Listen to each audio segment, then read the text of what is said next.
कि उसे एक कुएं के पास तरबूज की एक बेल दिखाई दी जिस पर एक बड़ा सा तरबूज लगा हुआ था। रामू ने जब यह देखा तो उसे बहुत ही हैरानी हुई, क्योंकि यह तो तरबूज का मौसम ही नहीं था।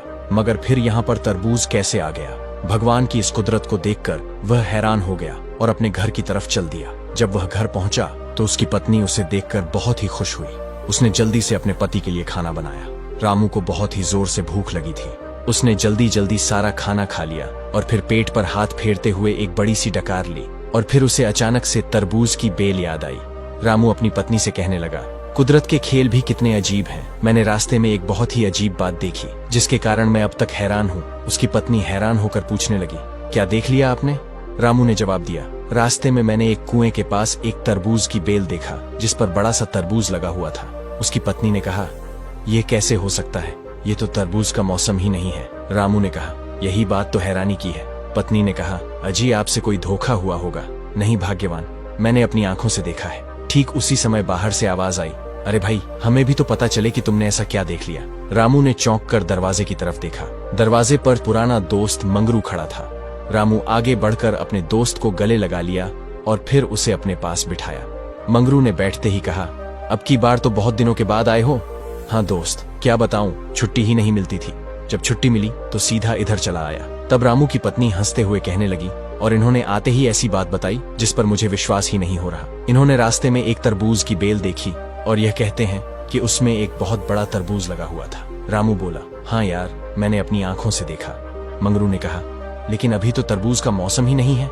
हाँ, मौसम तो नहीं है, लेकिन मैंने अपनी आंखों से देखा है। गांव की तरफ आने वाली सड़क के किनारे पर एक कुएं के पास बड़ी सी बेल लगी हुई थी। अगर तुम चाहो तो मैं तुम्हें अभी दिखा सकता हूँ, कुछ ज्यादा दूर नहीं है।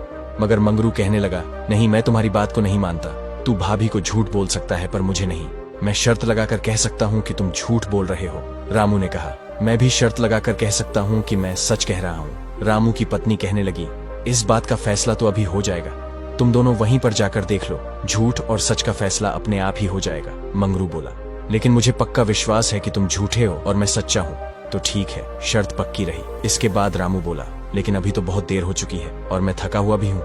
मंगरू बोला, कोई बात नहीं, मैं सुबह सवेरे ही आ जाऊंगा और फिर तुम मुझे उस जगह पर ले जाना। अगर तरबूज वहां पर हुआ तो तुम जीते और मैं हारा। अगर तरबूज वहां पर ना हुआ तो मैं जीता और तुम हारे। और साथ ही शर्त जीतने वाले को यह अधिकार होगा कि वह हारने वाले के घर की जिस चीज को भी हाथ लगाएगा वह चीज उसकी हो जाएगी। बोलो, मंजूर है? मंजूर है। इसके बाद मंगरू खड़ा हुआ और कहने लगा, अब तो मैं चलता हूँ, सुबह सवेरे आ जाऊंगा और फिर हम दोनों उस जगह पर चलेंगे। अगले दिन सुबह होते ही मंगरू उसके घर आया और फिर रामू उसे लेकर उस गड्ढे की तरफ रवाना हो गया जहां पर उसने तरबूज की बेल पर तरबूज लगा हुआ देखा था। वह जगह सिर्फ 2 कोस की दूरी पर ही थी। जब वे दोनों वहां पर पहुंचे तो रामू ने मंगरू को वह कुआं दिखाया, लेकिन यह क्या, कुएं के आसपास नजर डालते ही उसके होश उड़ गए। वहां पर तरबूज तो क्या, तरबूज की बेल का भी कोई नामो निशान नहीं था। मंगरू ने मुस्कुराते हुए कहा, हाँ भाई, कहां पर है तुम्हारा तरबूज? रामू बोला, कल तो यहीं पर था। मैंने कहा था ना कि मैंने अपनी आंखों से देखा था। मंगरू बोला, मुझे तो पहले से ही विश्वास था कि तुम झूठ बोल रहे थे और आज मेरी बात सही साबित हो गई कि तुम 1 नंबर के झूठे हो। रामू कहने लगा, मैंने खुद अपनी आंखों से देखा था। ऐसा लगता है जैसे कोई जानवर उसे बेल समेत खा गया। मंगरू ने हंसते हुए कहा, अब तो जो तुम्हारा दिल हो वो तुम कह सकते हो। बस तुम जल्दी से घर वापस चलो, मैं तुम्हारे घर की जिस चीज को भी हाथ लगाऊंगा वह मेरी हो जाएगी। मंगरू ने हंसते हुए कहा। रामू ने उसकी बात का कोई जवाब नहीं दिया और मुंह लटकाए हुए वह घर की तरफ चल दिया। असल बात तो यह थी कि मंगरू अब बहुत ही ज्यादा बेईमान और मक्कार बन चुका था। उसने अपने दोस्त को भी नहीं छोड़ा। मंगरू ने एक चाल चली थी जिसके बारे में रामू को बिल्कुल भी नहीं पता था। मंगरू कल सीधा उस कुएं के पास ही गया था और उसने तरबूज की बेल को जड़ समेत उखाड़कर कहीं दूर फेंक दिया था। इस तरह से उसने अपनी शर्त को जीतने का पक्का इंतजाम कर लिया था। लेकिन बेचारा रामू तो शर्त लगा चुका था और अब हार भी चुका था। अब वह सोच रहा था कि मंगरू ना जाने उसके घर में कौन सी चीज पर हाथ लगा दे और शर्त के मुताबिक उसे वह चीज देनी पड़ेगी। कहीं उसने कहीं मेरी गाय को छू लिया तो, जो रोज 12 किलो दूध देती है और उसके जैसी गाय पूरे इलाके में किसी के पास नहीं है। हे भगवान, अब मैं क्या करूं? ये बिना सोचे समझे मैंने मुसीबत मोल ले ली।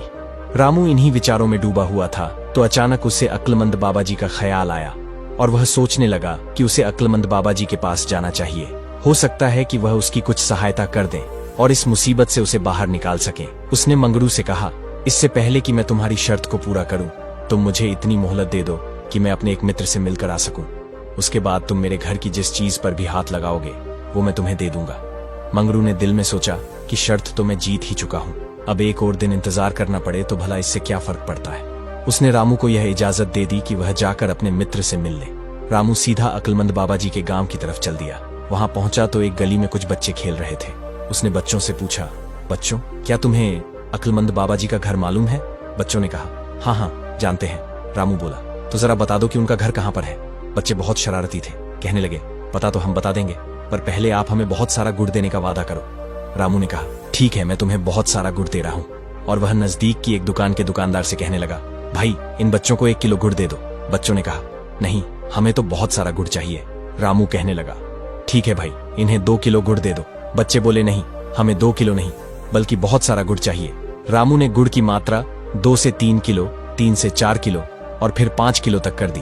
लेकिन शरारती बच्चे एक ही बात पर अड़े हुए थे कि आपने हमें बहुत सारा गुड़ देने का वादा किया था।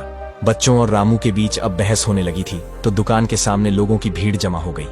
लोगों की आवाज सुनकर अक्लमंद बाबा जी अपने घर से बाहर निकले और उन्होंने देखा कि रामू लोगों से घिरा हुआ था।